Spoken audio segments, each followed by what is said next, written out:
Hoy vamos a terminar con el tema 5, que como ya os dije era el más extenso del temario, por eso hemos cogido un poquito de las dos sesiones del tema 6.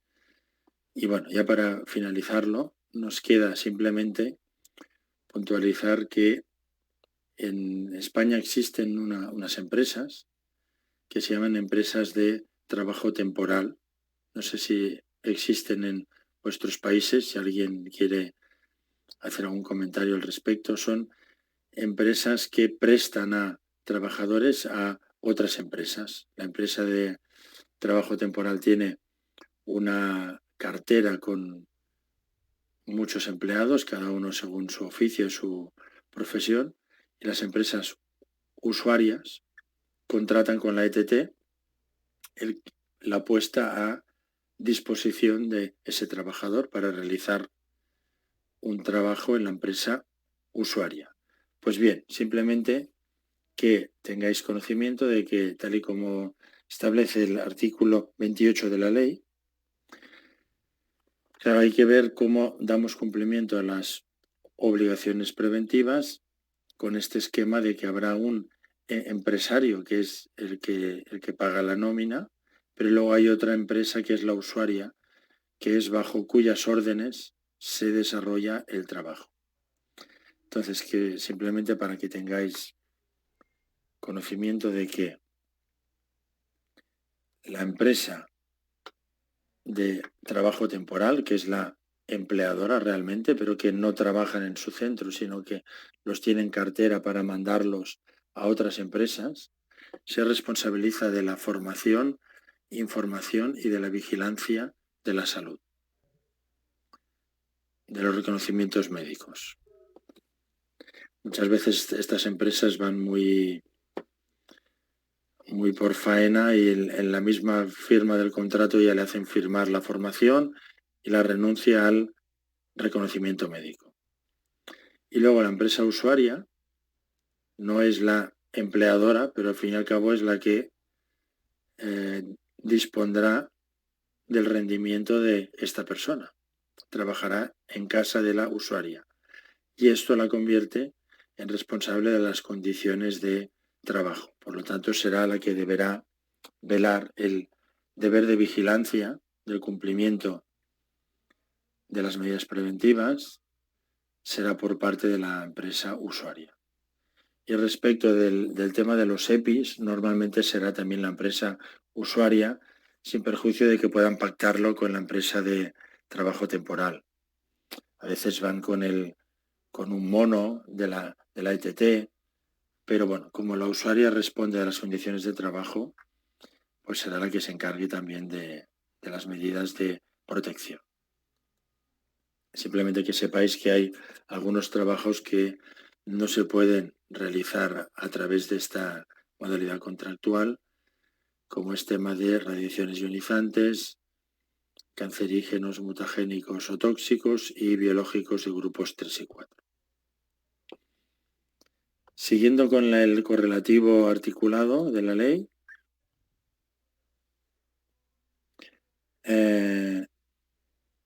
llegamos al artículo que se encarga de los fabricantes, importadores y suministradores. Lo único que nos dice la ley es que, claro, los fabricantes de elementos de protección deben asegurar su efectividad. Por tanto, son responsables. Si fabrican un EPI que dice que protege respecto de determinado agente químico, son responsables de que funcione. Deben suministrar además la información sobre el riesgo al cual van dirigidos y el nivel de protección que proporcionan, condiciones de uso y de mantenimiento. Y respecto de la maquinaria, equipos o productos, pues deben proporcionar a los empresarios la información necesaria para que el manejo y uso se produzca sin riesgos para la seguridad y salud de los trabajadores. Claro, todas estas informaciones facilitadas por el fabricante, a veces mediante el manual de instrucciones, por ejemplo, deben ser luego por parte del empresario transmitidas a los trabajadores.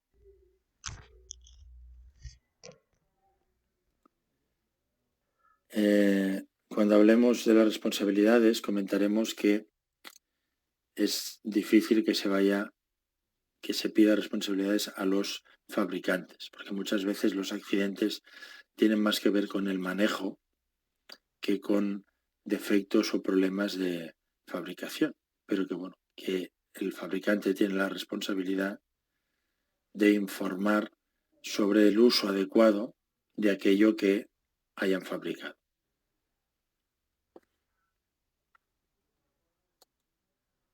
Y ya finalizaremos esta última parte. Hemos visto hasta aquí las obligaciones del empresario, que si el plan de prevención, la evaluación, la planificación, la formación, información, la vigilancia de la salud, el tema de la documentación, la coordinación de actividades, medidas de emergencia.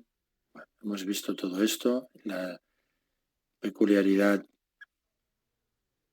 en el caso de la protección especial en función de la especial sensibilidad, de la gestación, menores de edad y, pues por último, ahora hemos visto también todo el tema de las empresas de trabajo temporal y de los fabricantes.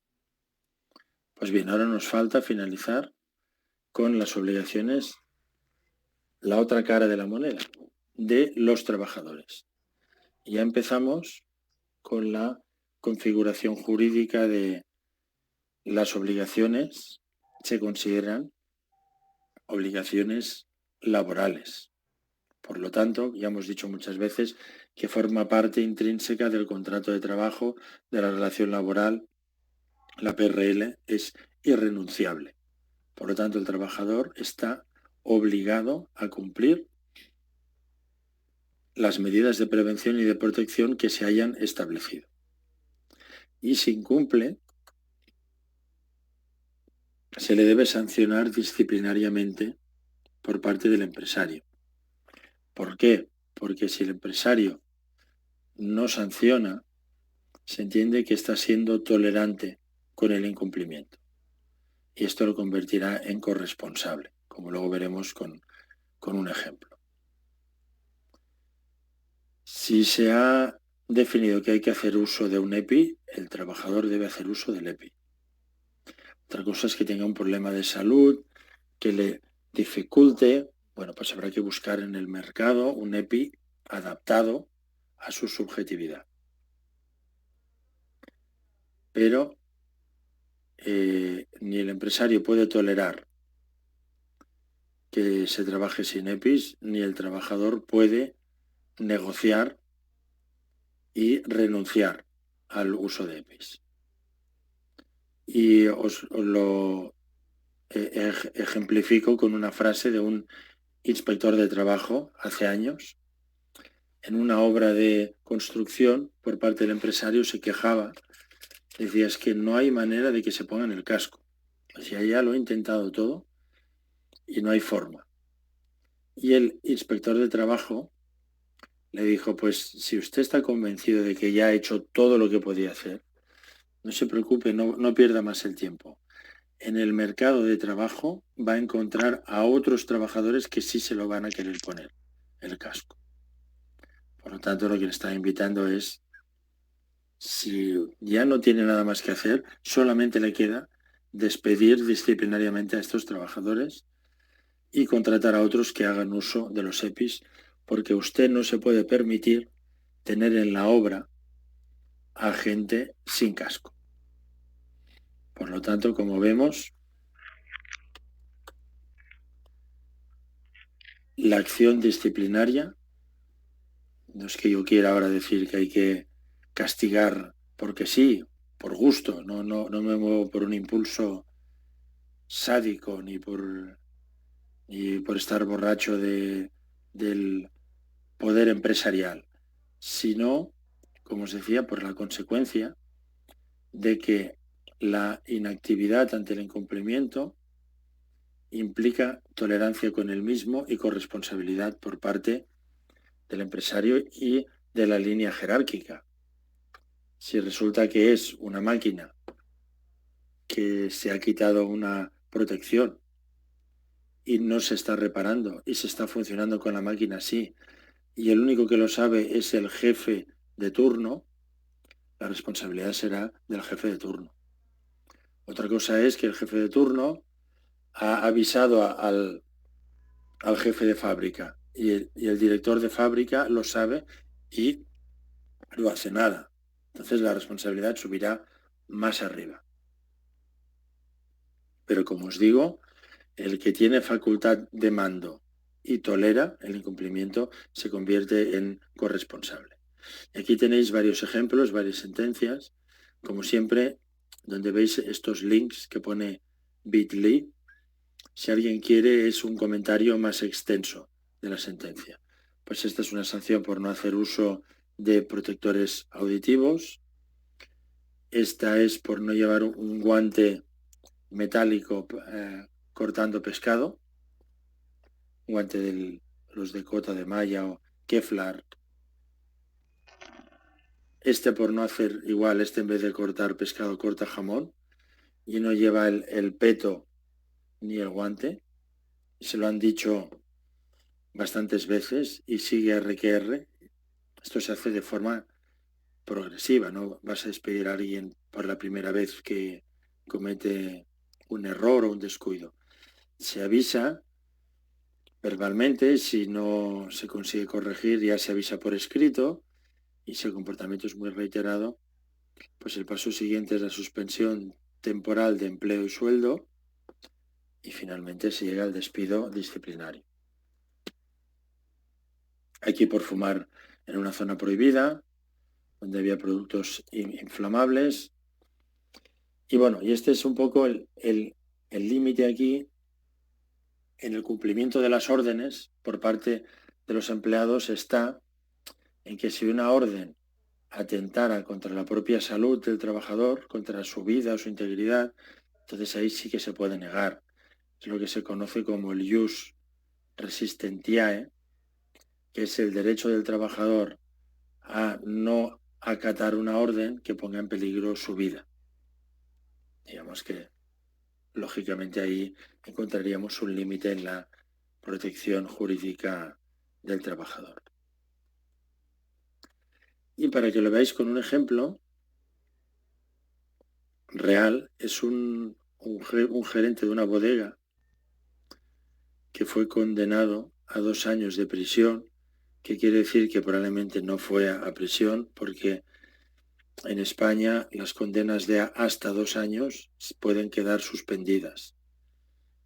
No se ingresa en prisión. Cuando transcurre el tiempo de suspensión, se considera cumplida esa condena. Pero bueno, lo pongo como ejemplo. Claro, cuando os estoy hablando de prisión es que esta es una sentencia del ámbito penal. Ya lo comentaremos cuando hablemos de las responsabilidades más adelante. Este es un gerente de una bodega donde apilan botellas y cajas y un montacargas queda trabado con un palé y un mando intermedio de la empresa coge a uno de los operarios y le dice: vente conmigo que vamos a intentar solucionar el atasco del montacargas. En el propio montacargas hay un cartel que pone: prohibido manipular al personal de la empresa, avisar a la empresa de mantenimiento. Sin embargo, pues estos dos lo intentan solucionar, accionan el paro del montacargas. Yo aquí me pierdo en temas técnicos, pero accionan el paro mecánico y eso hace que la cadena del montacargas queda sin tensión.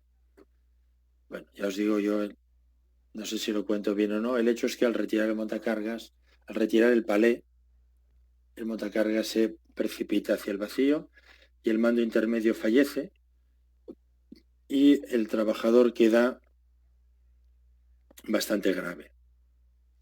Por regla general, lo que habría hecho el juez penal seguramente es ir contra el mando intermedio que dio las órdenes, pero como este pobre hombre había fallecido, consta en la sentencia que otro mando intermedio pasó por el despacho del gerente de la bodega y le explicó, mira, Mariano y fulano están subidos allá arriba en el montacargas. Y este hombre estaría con sus quehaceres, con el plan de ventas, con una campaña de marketing, con lo que fuera. Y como veis, fue condenado a 2 años de prisión, que aunque no fue a prisión, pues estuvo un tiempo con la condena suspendida y otro tiempo con antecedentes penales, precisamente por no haber tomado ninguna iniciativa para impedir que los operarios siguieran haciendo lo que estaban haciendo. Reconoce la sentencia que había una instrucción en la empresa, existía la prohibición de manipular, pero luego no se hizo nada por parte del gerente para que esa instrucción fuera efectiva. Por lo tanto, como veis, en el ámbito de la prevención, te pueden condenar no solo por hacer, sino también por no hacer, como es este supuesto que hemos visto. Y sí que quería, antes de finalizar este tema, llevaros también a la reflexión de que estamos hablando todo el rato del comportamiento del trabajador, pero el trabajador tampoco incumple por gusto ni porque quiera complicarle la vida a nadie. El trabajador, como cualquier persona, nos comportamos en el entorno en el que estamos acorde a las reglas que nosotros vemos que rigen en ese lugar. ¿Por qué os lo digo esto? Porque hay que intentar pasar de la seguridad como comportamiento individual a la seguridad como comportamiento organizacional. Si yo voy a una empresa donde todo el mundo hace uso de los EPIs, yo voy a hacer uso de los EPIs de una forma natural. No me va a costar ningún esfuerzo porque es lo que hace todo el mundo. Sin embargo, si yo voy a un sitio donde veo que unos días, si hace mucho calor, se los quitan, hay quien sí lo lleva, pero hay quien no lo lleva casi nunca, que se los ponen cuando viene el jefe de fábrica, que viene un día a la semana, entonces ahí sí se lo ponen, pero luego no. Lo más normal es que yo imite ese comportamiento y no haga uso habitual tampoco de los EPIs. Por lo tanto, como os digo, vamos a intentar que la prevención no sea un hecho individual, sino que sea un hecho organizacional, que forme parte de la cultura de la empresa. Y de esa manera tendremos menos incumplimientos, muchos menos, por parte de los trabajadores. El trabajador incumplidor debe ser el raro, no la norma, porque entonces no vamos a poder ejercer ninguna persuasión real. Y bueno, en este sentido tenía esto pasa, no sé si estaréis conformes o no, pero pasa en todos los ámbitos de la vida. Hay un refrán español que dice, allí donde fueres, haz lo que vieres. Entonces, bueno, tiene que ver con eso, como os digo. Tenía un vídeo, no lo he podido poner, pero bueno, quizás si cuando terminamos el tema 6 nos da tiempo, os lo pondré. Hay muchos experimentos de estos. Hay una persona en un ascensor, entran 2 personas, se ponen mirando hacia un lado y la persona que está en el ascensor se va girando y se pone mirando hacia el mismo lado. Yo siempre cuento la anécdota de que uno de los jefes de la empresa donde yo trabajo hace muchos años, había que ir siempre con todos los hombres traje y corbata, hasta que él empezó a venir los viernes sin corbata y más de sport. Sin que se escribiera una línea ni una, la gente empezó a ir los viernes de sport. Porque bueno, la gente entendió que esa era una conducta permitida allí, en la empresa. Por lo tanto, como os digo, fomentemos la vigilancia sobre los comportamientos individuales, pero sobre todo también el crear un clima, una cultura preventiva que empuje a la gente al cumplimiento. Pues bueno, con esto daremos por finalizado el tema, este tema, y os pondré, a ver, y vamos a empezar inmediatamente con el tema 6. Os voy a compartir el enlace con el vídeo este que os decía, lo localizo inmediatamente. Aquí está.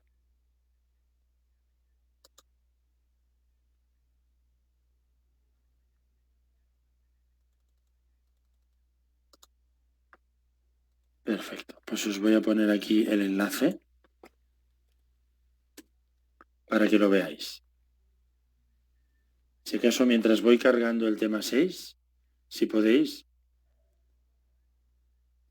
visualizad el vídeo este, que es del YouTube.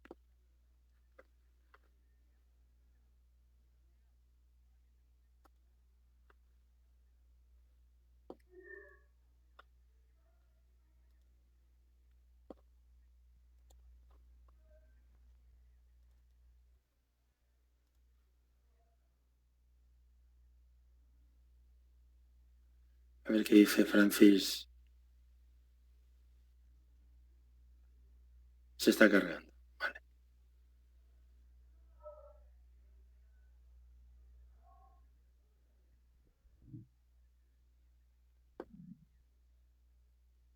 El tema 6 también se está cargando, ya le falta poco.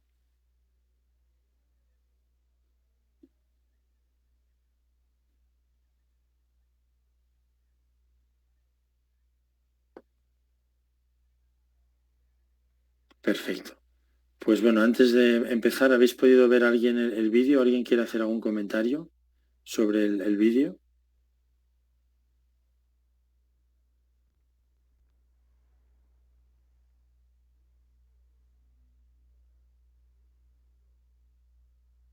No sé si alguien lo ha podido ver.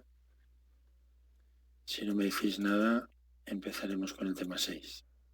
Pero bueno, sí, me hubiera gustado, bueno, comentar el vídeo con vosotros, o si lo podéis ver al final de la sesión. Si a alguien le ha dado tiempo, podemos comentarlo también. Perfecto, pues bueno, nos toca empezar con el tema 6, que para este tema 6 tenemos lo que queda de clase de hoy y toda la clase del siguiente día, y da lugar a un caso práctico, que es el tercero, que lo debéis entregar, si no estoy equivocado, antes del día 20. Por lo tanto, dará tiempo perfectamente porque además, como os he dicho, la próxima clase será el lunes 13 a las 10 de la noche, hora española, hora vuestra de comer, con lo cual, pues bueno, el mismo lunes ya habremos visto todo el temario y tendréis toda la información para realizar durante la semana el caso práctico. Entonces, en la clase de la semana del 20, que seguramente, bueno, ya veremos a ver qué días podrá ser, entonces haremos también repaso del caso práctico. Perfecto. Pues el tema 6, como veis, trata de la consulta, participación y representación de los trabajadores. ¿Qué quiere decir esto? Bueno, son los derechos de los trabajadores colectivamente, a nivel sindical. Cómo pueden los trabajadores organizarse en el ámbito de la prevención para tener una voz y defender unos intereses comunes ante la empresa, puesto que, como ya hemos comentado alguna vez, claro, la prevención es una materia sensible porque puede entrar en cierto conflicto con la producción.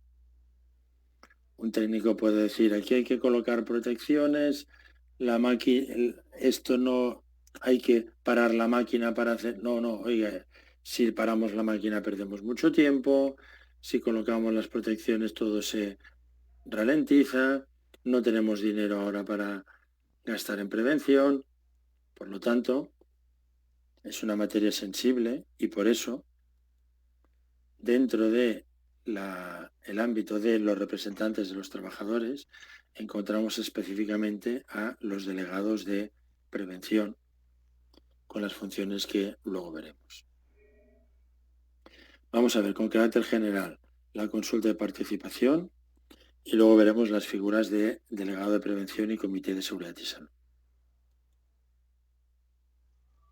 El derecho de consulta de participación viene recogido tanto en el convenio 155 de la OIT, que hemos nombrado alguna vez, como en la directiva marco que inspiró a la ley de prevención. Y en la propia ley lo encontramos en el artículo 33, derecho de consulta y participación de los trabajadores.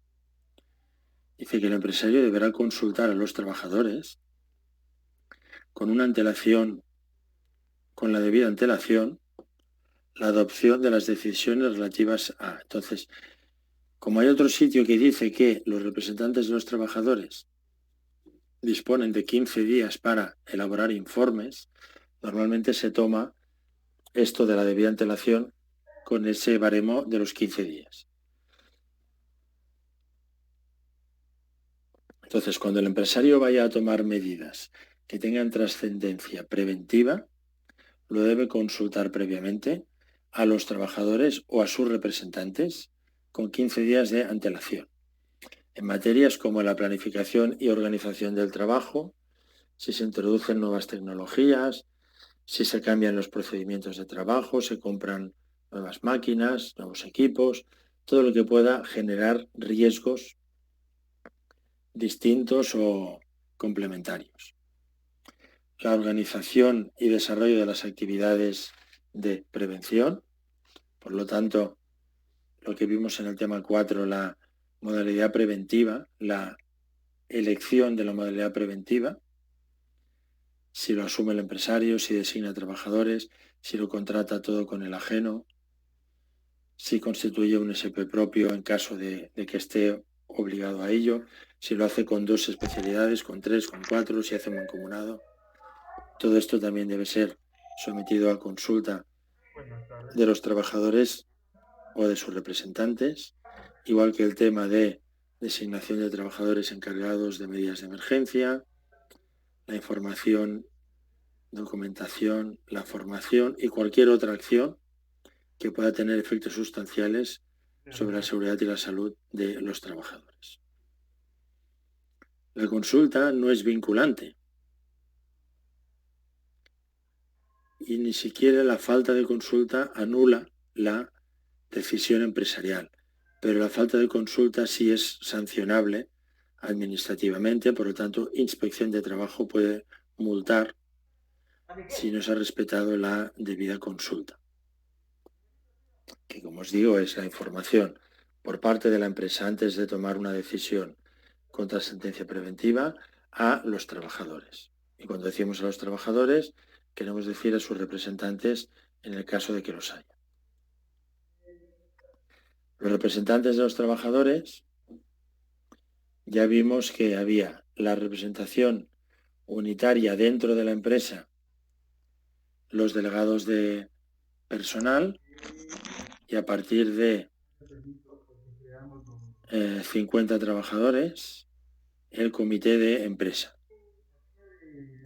Esto se elige en unas elecciones que se hacen en las empresas. Y luego vimos que los sindicatos escogen ellos mismos a sus delegados sindicales, a sus secciones sindicales.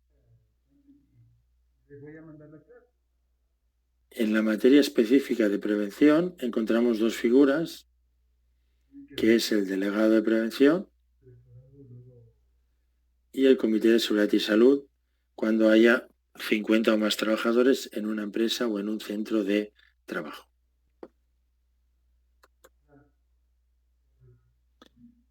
Los delegados de prevención, vamos a ver quién son y el próximo día seguiremos viendo. Como os digo, son representantes de los trabajadores con funciones específicas en materia de PRL. Son designados por y entre los representantes del personal.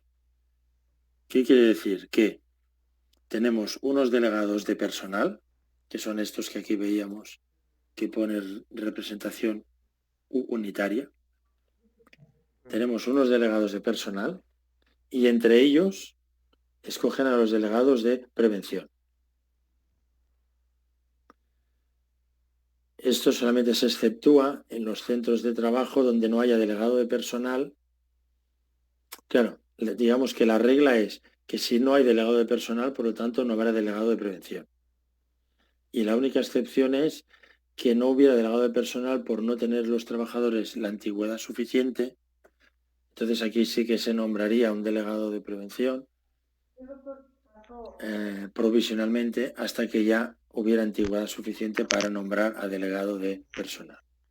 Por lo tanto, el delegado de personal es un conjunto mayor y el delegado de prevención es un subconjunto dentro de los delegados de personal.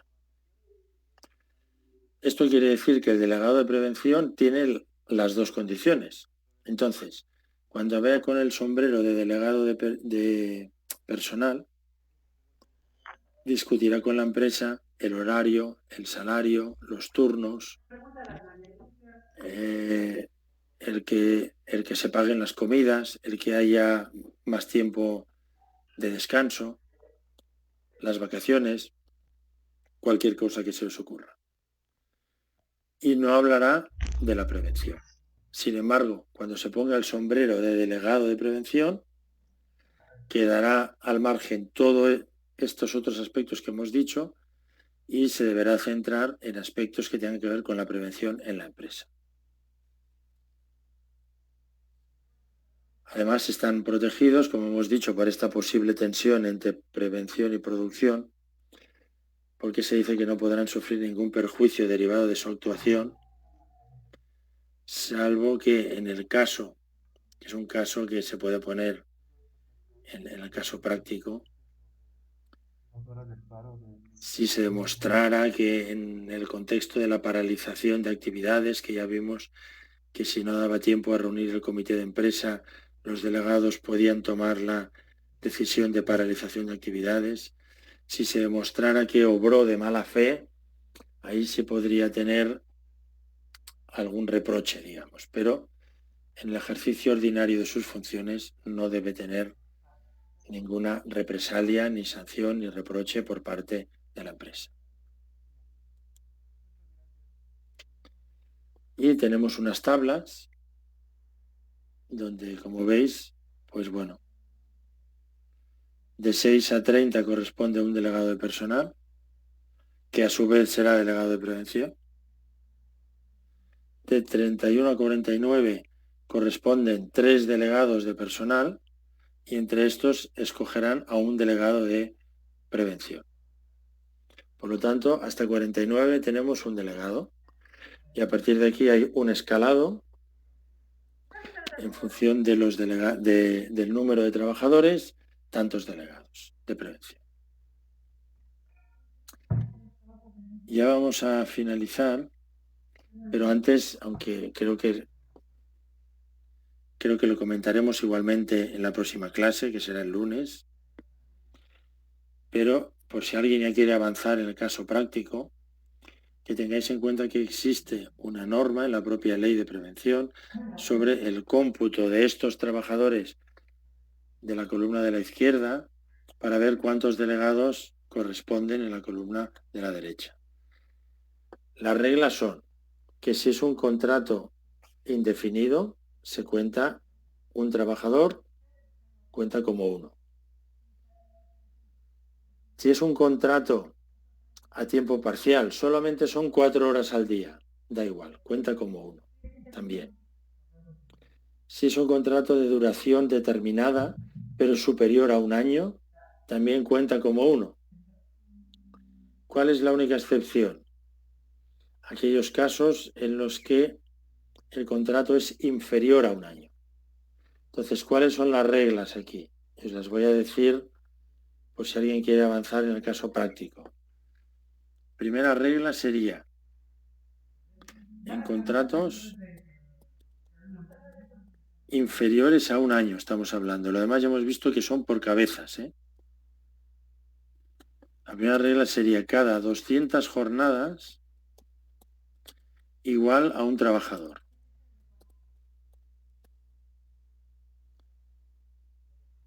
Entonces, ¿cómo se cuenta esto? Pues lo que hacemos es, trabajó 5 meses. Pues seríamos 5 meses por 30, porque lo queremos pasar a jornadas, por 30 días. Por 200 jornadas, igual lo que dé. No lo he hecho yo ahora, pero bueno, 5 por 30 son 150, por 200 serán 3.000. Entonces, esto sería dividido entre 200. Y habría que ver cuánto sale. Seguramente saldría 6 y pico, ¿no? 6 y algo. Entonces, así es como se calcula. Ahora, si la cifra que da al dividirlo por 200 es superior al número real, a los 5, pues entonces contaremos el número real.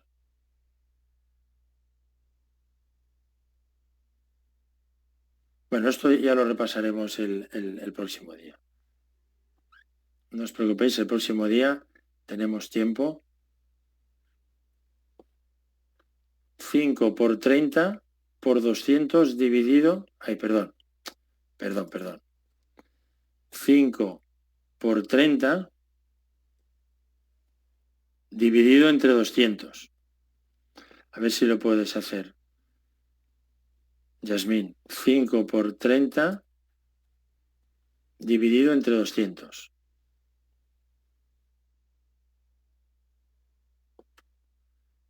Perfecto. Pues entonces, a ver, son... No. Lo estoy haciendo mal, ¿eh? Porque me está faltando un número. 5 trabajadores, 5 meses. Entonces es 5 por 5 meses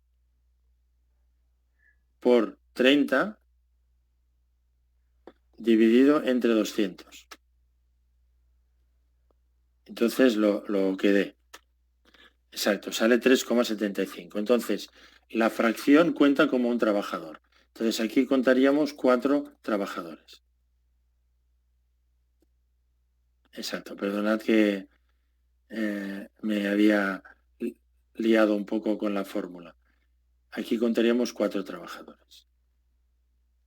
Ahora, imaginaos, ya para finalizar, que tenemos 4 trabajadores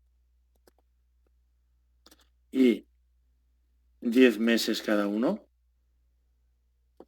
Entonces sería 4 por 10 por 30. Igual 4 por 10 por 30 dividido entre 200. Esto dividido entre 200. 6 trabajadores. ¿Cuál es el problema? que claro, no podemos contar un número superior al real. Entonces aquí normalmente se coge 5 como referencia. Yo igualmente comentaré con Oliver para daríamos por bueno cualquiera de los dos cálculos. Pero como os digo, normalmente la fracción se cuenta como un trabajador más, pero si el número resultante es mayor al real, pues se coge como referencia los trabajadores reales que teníamos. Así que bueno, ya os lo comentaré a fondo para el lunes que viene. Si alguien quiere intentar hacer sus primeros cálculos, pues el lunes yo podré dar alguna pista sobre ellos. Estupendo. No sé si tenéis alguna duda o si alguien quiere comentar algo del vídeo, si lo ha podido ver. Si no, pues quedaremos para este lunes. Recordad que el lunes es en otro horario distinto, a las 10 de la noche hora española, que será vuestras 3 de la tarde, 2 de la tarde, 3 de la tarde.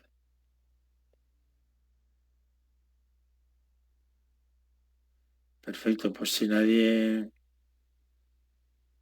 añade nada más, nos vemos este lunes día 13